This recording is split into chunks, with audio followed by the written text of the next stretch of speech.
তুমি ধৰা এই ৰেষ্টুৰেণ্টত গ'লা দেখিলা মানে বহিলা আৰু পানী চানী দিলে খালা পানী চানী দেখিলা বৰ এটা ভাল লগা নাই পৰিৱেশটো মানে একদম খাবলৈ মন নাই কিন্তু পানী বটল অলৰেডি দি দিলে ধৰা পানী চানী খাই দিলা তুমি এতিয়া কিন্তু ভাতটো খাবলৈ মানে মন নাই তোমাৰ তাতে কিবা এটা অসুবিধা পালা জানিবা কোনোবাই ড্ৰিংকছ কৰি আছে বেয়া পাইছোঁ আৰু খাবলৈ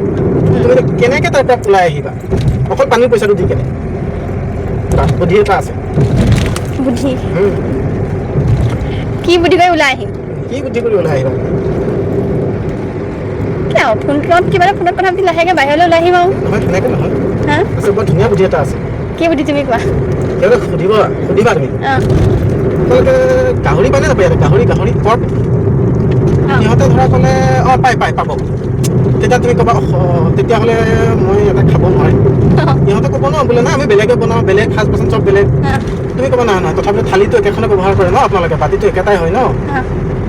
মোৰ মনটোৱে নকয় তেনেকৈ খাবলৈ মানে বেয়া নাপাব দিয়ক আৰু পানীৰ দামটোকে ৰাখক আমি যাওঁ আকৌ ধৰা কয় বোলে আমি আৰু যদি হেৰিকে কৈ দিয়ে মানে উল্টাটো কৈ দিয়ে বোলে নাই আমি পৰ্ক চৰ্ক এইবিলাক নবনাওঁ এনেকৈ বুলি যদি কৈ দিয়ে তেতিয়া তুমি ক'বা এই ৰাম আজি একে ৰাতিপুৱাৰ পৰা মই ভাবি আছোঁ আজি মই পৰ্ক ভাতহে খাম গাহৰিহে খাম আপোনালোকে তাত নাপায় নেকি নহ'ব দিয়ক পানীৰ দামটোকে ৰাখক আমি যাওঁ মানে পৰ্ক থাকিলেও নাখাওঁ পৰ্ক নাথাকিলেও নাখাওঁ বুলি কয় বেয়া নাপায় সেইটো বুদ্ধি কৰি মানে গুচি আহিব পাৰি 20 টকা বটল দাম দি থৈ গুচি আহিলা বাছ মোৰ লগত থাকি তুমি বহুত বুদ্ধি হৈ গ'ল